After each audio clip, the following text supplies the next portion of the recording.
I'm gonna quickly bring to you my February wrap-up, which it should be fairly quick to wrap up because I read this. Which, you know, it's 4 books, but at the same time, I read this in the first week of February and I haven't really read anything since then. First off, finished Stormfront by Jim Butcher. 5 out of 5 stars. Really loved rereading this again. I really loved this story and like the world that surrounds it. There's actually like one of my favorite lines from this book, from like the first chapter, and it's like the last line of the chapter goes, "Paranoid? Probably. But just because you're paranoid doesn't mean there isn't an invisible demon about to eat your face." Like, the dialogue is so witty and I love it. It's very real in a sense that, you know, a demon could be attacking you in your home while you're in the shower or something. It's just like, it's very real like that and hilarious at times, and it's just, I really love this series. It's one of my favorite urban fantasy series. Next 2 books are The Space Between Houses by Christian Laforet, which is a set of short stories, and it's like a companion piece, I guess. It's by the same author plus Ben Van Doggen, and this is No Light Tomorrow. This one is more of like a horror short story kind of book. This has got about 10 short stories in it, and it's more of like the horror genre. I gave it a 3 out of 5 stars. I liked it, but at the same time I felt like a lot of the stories were a lot of build-up, and not that much of a climax or ending. It just like fizzled for me, but it was fine. Like, I liked it better than some of the anthology stories I've read last year. No Light Tomorrow is more of short tales of science fiction, which I liked a lot better.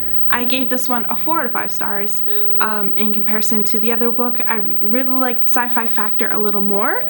I do have to say I did like the stories by Ben a little more than I did Christian, but Christian did have a few good stories in there. I don't know, it's cute. It's a fun little short read.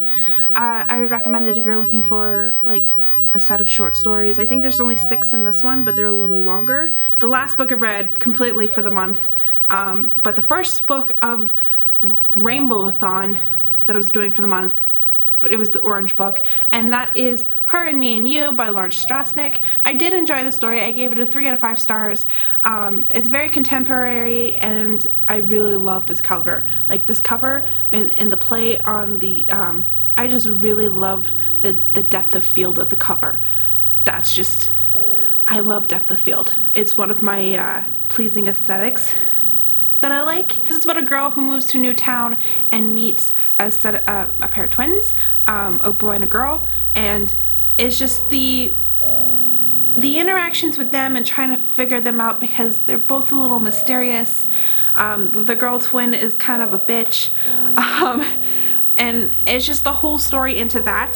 The chapters are told in like snapshots of what is happening. So like one chapter is like them happening now, like in this chunk of time, like this 10-minute period is this chapter, and then the next chapter is like another chunk of time. So the story was told in a very different, it was linear, but it was kind of different, and you just wanted to keep reading to see just what the heck was going on with these twins and this girl. And it's a lot of like discovering yourself and your friends, and friendship. Will friendship survive between moving to a new place and boys and things like that? I did enjoy it. I gave it a 3 out of 5.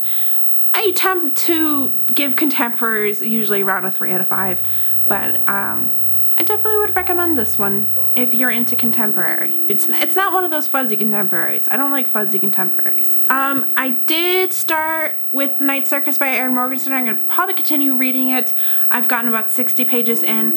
I just, you know, got into a bit of a life slump, which is why I've like sporadically read over the last 3 weeks. Not really. I also started The Pawn of Prophecy by David Eddings, and I'm about 72 pages into this book. I'm really enjoying it. I really love getting back into this world. I just been in a slump. Reading slump, life slump, whatever you want to call it. I'm kind of been in a slump. So hopefully with the change of the month, and hopefully when the weather will stop being bipolar with it being really warm and then snowing the next day, I will get out of my slump, because the weather does affect my mood a lot. Anyway, that is my February wrap up. Like I said, not a lot to be read. I am 3 books behind in my reading challenge, which is whatever right now. I'll get to it.